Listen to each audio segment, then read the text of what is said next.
Hello students, S ಇನ್ನು 18 ದಿವಸ KCET ಇದೆ ಮತ್ತು 30 ಡೇಸ್ ನೀಟ್ ಎಕ್ಸಾಮಿಗಿದೆ. Yes, can you do it? Definitely I have confidence you can do it. Yes, ಬಹುಶಃ ಈ ಕ್ರಿಕೆಟ್ ಆಗಲಿ, ಫುಟ್ಬಾಲ್ ಆಗಲಿ, ಹಾಕಿ ಆಗಲಿ, ಸೊ ನೀವೊಂದಷ್ಟು ಹೆಸರುಗಳನ್ನು ಹೇಳ್ಬೋದು ಬಹಳ ಫೇಮಸ್ ಇರುವಂಥದ್ದು. ಬಟ್ ಈಗೊಂದು 5-6 ದಿವಸದ ಹಿಂದೆ ಯಾರಾದರೂ ಅಥ್ಲೆಟಿಕ್ಸಲ್ಲಿ ಅಥವಾ ಜಾವ್ಲಿನ್ನಲ್ಲಿ ಯಾರಾದರೂ ಒಬ್ಬರ ಹೆಸರನ್ನು ಹೇಳಿ ಅಂತಂದರೆ ಎಲ್ಲರೂ ಕೂಡ ತಡಬಡಾಯಿಸ್ತಿದ್ರು.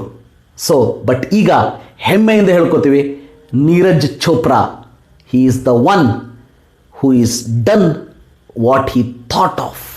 ಅಂದರೆ ಒಬ್ಬ 11 ವರ್ಷದ ಮಗುವಾಗಿದ್ದಾಗ 80 kg ತೂಕವನ್ನು ಹೊಂದಿದ್ದಂತಹ ನೀರಜ್ ಚೋಪ್ರಾ 17 ಜನ ಇದ್ದಂತಹ ಒಂದು ಕೂಡು ಕುಟುಂಬದಲ್ಲಿ ಹುಟ್ಟಿ ಬೆಳೀತಾ ಇರ್ತಾನೆ. ಆವಾಗ ಅವನ ಚಿಕ್ಕಪ್ಪವನ್ನು ನೋಡಿದವನು ಅವನಿಗೆ ಬಹಳ ಬೇಜಾರಾಗ್ತದೆ. ಸೊ ಈ ವಯಸ್ಸಿನಲ್ಲಿ ಇವನಿಗೆ 80 kg ಇದೆಯಲ್ಲಪ್ಪ, ಇವನ ತೂಕವನ್ನು ಹೇಗಾದರೂ ಕಡಿಮೆ ಮಾಡಬೇಕು ಅಂಥೇಳಿ ಸೊ ಹತ್ತಿರದಲ್ಲೇ ಅಂದರೆ 14 ಕಿಲೋಮೀಟರ್ ದೂರ ಇರುವಂಥ ಪಾಣಿಪತ್ ಸ್ಟೇಡಿಯಮ್ಗೆ ಕರ್ಕೊಂಡು ಹೋಗಿ ಓಡು ಅಂತ ಹೇಳ್ತಾನೆ. ಬಟ್ ನೀರಜ್ ಚೋಪ್ರಾಗೆ ಓಡೋದಕ್ಕೆ ಆಲಸ್ಯ ಆಗಿರ್ತದೆ, ಓಡೋದಕ್ಕೆ ಅವನಿಗೆ ಇಷ್ಟ ಇರೋದಿಲ್ಲ. ಆವಾಗ ಅವನು ಸುತ್ತಲೂ ನೋಡ್ತಿರ್ತಾನೆ, ಯಾರೋ ಒಂದಿಷ್ಟು ಜನ ಜಾವ್ಲಿನ್ ಥ್ರೋವನ್ನು ಪ್ರಾಕ್ಟೀಸ್ ಮಾಡ್ತಾ ಇರ್ತಾರೆ. ಅದನ್ನು ನೋಡಿದಂತಹ ನೀರಜ್ ಚೋಪ್ರಾ ಸಣ್ಣ ಹುಡುಗನಿಗೆ ಆ ಒಂದು ಆಟದ ಬಗ್ಗೆ ಒಂದು ಇಂಟ್ರೆಸ್ಟ್ ಬರ್ತದೆ. ಸೊ ಅಲ್ಲಿ ಹೋಗಿ ಕೇಳ್ತಾನೆ, ನಾನು ಕೂಡ ಆ ಭರ್ಜಿಯನ್ನು ಅಂದರೆ ಜಾವ್ಲಿನನ್ನು ಒಗಿತೀನಿ ಅಂಥೇಳಿ. ಆವಾಗ ಅಲ್ಲಿ ಇದ್ದವರು ಅವನಿಗೆ ಬೇಜಾರು ಮಾಡೋದಿಲ್ಲ, ಸಣ್ಣ ಹುಡುಗ ಇದೆಯಪ್ಪ ತಗೋ ಅಂಥೇಳಿ ಕೊಡ್ತಾರೆ. ಸೊ ಆವಾಗ ಅವನು ತನ್ನದು ಒಂದು ಎನರ್ಜಿಯನ್ನು ಇಟ್ಕೊಂಡು ಒಗೆದು ತೋರಿಸ್ತಾನೆ. ಸೊ ಆವಾಗಲೇ ಅವನು ನೋಡಿದಂತಹ ಅವನ ಚಿಕ್ಕಪ್ಪ ಡಿಸೈಡ್ ಮಾಡ್ತಾನೆ, he is having something in his ability ಅಂಥೇಳಿ. ಸೊ ಅದಾದಮೇಲೆ ಅವನಿಗೆ ಒಳ್ಳೆಯ ಕೋಚಿಂಗ್ ಆಗ್ತದೆ. ಭಾಳ ಶ್ರೀಮಂತ ಕುಟುಂಬದಲ್ಲಿ ಏನೂ ಬೆಳೆದಿಲ್ಲ, ಆದರೂ ಕೂಡ ಪ್ರಾಕ್ಟೀಸ್ ಮಾಡಬೇಕು ಅಂತ ಬಂದಾಗ ಅಥವಾ ತನ್ನ ಒಂದು ಕಾನ್ಸಂಟ್ರೇಷನನ್ನು ಯಾವುದರಲ್ಲಿ ಇಡಬೇಕು ಅಂತ ಬಂದಾಗ he was very determined. He wanted to become javelin throw athletic. So ಅದಕ್ಕೆ ಏನು ಮಾಡ್ತಾನೆ ಅಂತಂದರೆ, ಸೊ ಕಂಟಿನ್ಯೂಸ್ ಆಗಿ ಪ್ರಿಪ್ರೇಷನನ್ನು ಮಾಡ್ತಾ ಹೋಗ್ತಾನೆ. ಸೊ ತಾನು ಆಡಿದಂತಹ ಎಲ್ಲ ಪಂದ್ಯಗಳಲ್ಲಿ ಚಿನ್ನದ ಪದಕವನ್ನು ಗೆಲ್ತಾ ಹೋಗ್ತಾನೆ.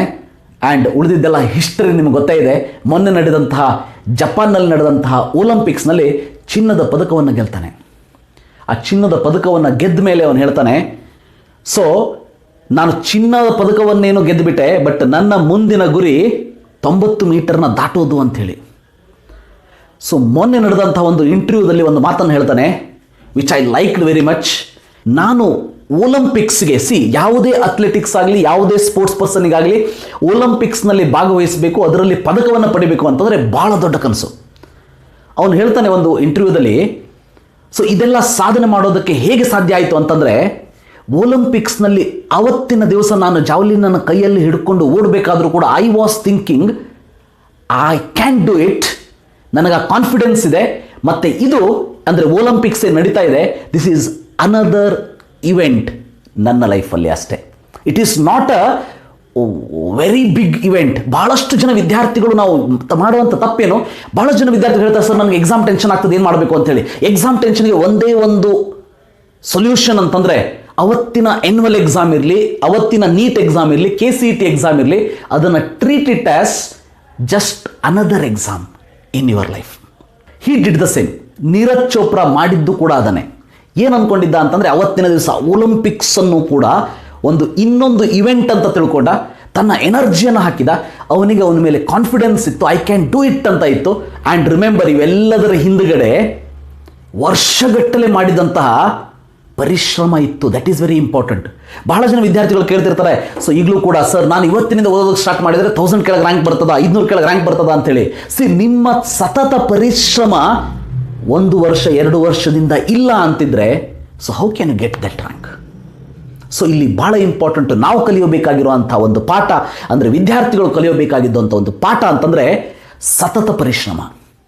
ಭಾಳಷ್ಟು ಜನ ವಿದ್ಯಾರ್ಥಿಗಳಿಗೆ ಓದ್ತಾ ಹೋದಂಗೆ ಅನಿಸ್ಬಿಡ್ತದೆ, ಇದೇನಪ್ಪ ಇದನ್ನೇ ಓದಿರಬೇಕು, ನಾಳೆ ಬೆಳಗ್ಗೆ ಎದ್ದರೆ ಇದನ್ನು ಓದಬೇಕು, ನಾಡದ್ದು ಕೂಡ ಇದನ್ನು ಓದಬೇಕು, ಅಂದರೆ ಓದ್ಬಿಟ್ಟು ಬೇರೆ ಇಲ್ವೇ ಇಲ್ವ ನಮ್ಮ ಜೀವನದಲ್ಲಿ ಅಂಥೇಳಿ.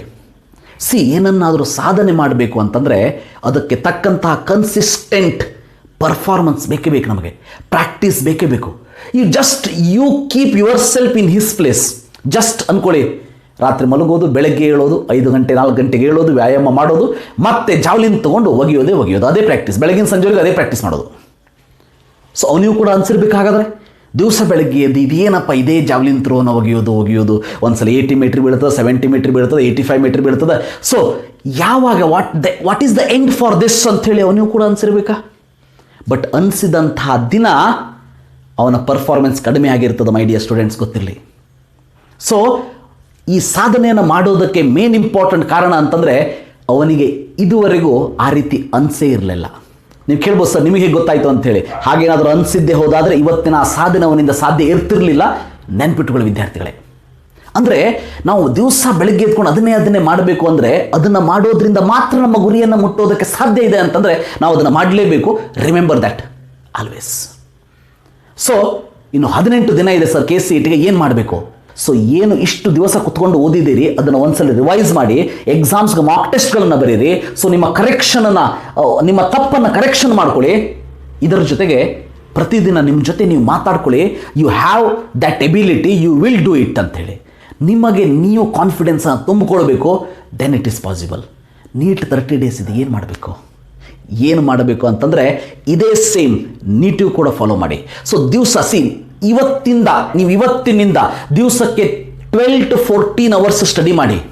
ಯಾರ್ದು preparation up to the level ಆಗಿಲ್ಲ, ಯಾರ್ದು ಆಲ್ರೆಡಿ ಪ್ರಿಪ್ರೇಷನ್ ಆಗಿದೆ, ಅವರು ಏನು ಬಿಟ್ಟಿದ್ದೀರಿ ಅನ್ನೋದನ್ನ ನೋಡ್ಕೊಂಡು ಅದನ್ನು ಇನ್ನೊಂದು ಸಾರಿ ಓದ್ತಾ ಹೋಗಿ. ಸೊ ಟೆಸ್ಟ್ ಬರಿತಾ ಹೋಗಿ. ಸೊ ಒಂದು ಟೈಮ್ಸ್ ಇಟ್ಕೊಂಡು ಎಕ್ಸಾಮನ್ನು ಅಟೆಂಡ್ ಮಾಡ್ತಾ ಹೋಗಿ. ಸೊ ಅಥವಾ ಅಟ್ಲೀಸ್ಟ್ ಒಂದು 10 ಕ್ವಶನ್ ಇಟ್ಕೊಂಡ್ರೆ 10 ನಿಮಿಷ, 30 ಕ್ವಶನ್ಸ್ ಇದ್ರೆ 30 ಮಿನಿಟ್ಸ್ ಅಂತ ಹೇಳಿ ಟೈಮ್ ಇಟ್ಕೊಂಡು ವರ್ಕ್ ಮಾಡ್ತಾ ಹೋಗಿ. Definitely it is possible. And everything above it is your confidence. That ಆ ಛಲ ಇರಬೇಕು, ಆ ಉತ್ಸಾಹ ಇರಬೇಕು. ನಾಳೆ ಬೆಳಗ್ಗೆ ಎದ್ರು ಅದೇ ನೀಟ್ ಓದೋದು, ನಾಡ್ದು ಬೆಳಗ್ಗೆ ಅದೇ ನೀಟ್ ಓದೋದು ಇಲ್ಲ. ರಿಮೆಂಬರ್, ನೀಟ್ ಎಕ್ಸಾಮ್ ಮುಗಿದ ಮೇಲೂ ಕೂಡ ಮುಂದೆ ಯಾವ ಕೋರ್ಸಿಗೆ ನೀವು ಸೇರ್ಕೋತೀರಿ ಆವಾಗಲೂ ಕೂಡ ನೀವು ಓದಲೇಬೇಕು. ಫಾರ್ ಎಕ್ಸಾಂಪಲ್, ಮೊನ್ನೆ ಸಿಕ್ಕಂತಹ ಚಿನ್ನ ನನಗೆ ಅದೇ ಸ್ಯಾಟಿಸ್ಫೈ ಆಗಿದೆ ಅಂಥೇಳಿ ಅವನೇನಾದರೂ ಸೆಟ್ಲ್ ಆದ ಅಂತಂದರೆ ರಿಮೆಂಬರ್, ಅವನನ್ನು ಇನ್ನೊಂದು 4 ದಿನ ನೆನ್ಪಿಟ್ಕೋತೀವಿ, ಅದಾದಮೇಲೆ ಮರ್ತೇ ಬಿಡ್ತೀವಿ. ಹೀಗೆ ಎಷ್ಟೋ ಜನ ಪದಕ ಪಡೆದುಕೊಂಡು ಬಂದಂಥವ್ರನ್ನ ನಾವು ಮರ್ತು ಬಿಟ್ಟಿದ್ದೀವಿ. ಯಾಕಂದರೆ ಅದನ್ನು ಪದೇ ನೆನಪಿಸುವಂಥ ಸಾಧನೆಯನ್ನು ಅವ್ರು ಮಾಡಿಲ್ಲ. ಯಾಕೆ? ಏನಾಗ್ತದೆ? ನಾವು ಅಂದ್ಕೊಂಡು ಬಿಡ್ತೀವಿ ನೀಟ್ ಎಕ್ಸಾಮ್ ಒಂದು ಮಾಡಿಬಿಟ್ರೆ ನಮ್ಮ ಜೀವನದ ಸೆಟ್ಲ್ ಆಗಿಬಿಡ್ತೀವಿ. ಇಲ್ಲ, ನೀಟ್ ಎಕ್ಸಾಮ್ ಆದಮೇಲೆ ನೀವು ವರ್ಕ್ ಮಾಡಲೇಬೇಕು, ಓದಲೇಬೇಕು. ಅದೇ ರೀತಿ ಅವನು ಚಿನ್ನ ಗೆದ್ದಂತಹ ಆ ಜಾವ್ಲಿನ್ ಥ್ರೋವನ್ನು ನಾಳೆಯಿಂದ ಮತ್ತೆ ಕಂಟಿನ್ಯೂ ಮಾಡಿದರೆ ಮಾತ್ರ ಮುಂದಿನ ಒಲಿಂಪಿಕ್ಸಲ್ಲಿ ಇನ್ನೊಂದು ಸಾರಿ ಚಿನ್ನ ಗೆಲ್ಲೋದಕ್ಕೆ ಸಾಧ್ಯ ಆಗ್ತದೆ. ಅವನೇನಾದರೂ ರೆಸ್ಟ್ ತೊಗೊಂಡ ಅಂತಂದರೆ ರಸ್ಟ್ ಹಿಡಿದು ಹೋಗ್ತಾನೆ. ನಾನು ಹೇಳೋದು ಇಷ್ಟು ಫೈನಲಿ ಮೈ ಡಿಯರ್ ಸ್ಟೂಡೆಂಟ್ಸ್, ದಿನಗಳನ್ನು ಎಣಿಸೋದಕ್ಕೆ ಹೋಗಬೇಡಿ. ದಿನ ಬೇಕಾದಷ್ಟಿದೆ, ಬಟ್ ಇವತ್ತಿನ ದಿನವನ್ನು ನೀವು ಕರೆಕ್ಟಾಗಿ ಯೂಸ್ ಮಾಡ್ಕೊಳ್ಳಿ. ಸೊ 18 ದಿನ 30 ದಿನ ಸಾಕಷ್ಟಾಯಿತು. ಇಷ್ಟು ದಿನ ನೀವೇನು ಓದಿರ್ತೀರಿ ಅದನ್ನು ರಿವೈಸ್ ಮಾಡ್ಕೊಳ್ಳಿ, ಕರೆಕ್ಟಾದ ಒಂದು ಪ್ಲ್ಯಾನ್ ಮಾಡ್ಕೊಳ್ಳಿ. ಇವತ್ತಿನಿಂದ ಆದರೂ ಅಟ್ಲೀಸ್ಟ್ ಒಂದು 12 to 14 ಅವರ್ಸ್ ಹಾರ್ಡ್ ವರ್ಕ್ ಮಾಡಿ. Definitely you can going to achieve whatever you thought of. ನಿಮ್ಮ ತಲೆಯಲ್ಲಿ ಏನು ಆಗಬೇಕು ಅಂತ ಅಂದ್ಕೊಂಡಿದ್ದೀರಿ ಅದು ನೀವು ಆಗಬೇಕು ಅಂತಂದರೆ ಕಠಿಣ ಪರಿಶ್ರಮ, ಸತತವಾದ ಪರಿಶ್ರಮ ನಿಮಗೆ ಬೇಕೇ ಬೇಕಾಗ್ತದೆ. ಅದನ್ನು ನೀವು ಮಾಡ್ತೀರಿ ಅಂತ ನಂಬ್ತಾ ಇವತ್ತಿನ ಮಂಡೇ ಮೋಟಿವೇಶನ್ ಮುಗಿಸೋಣಂತೆ. Thank you. Have a nice day.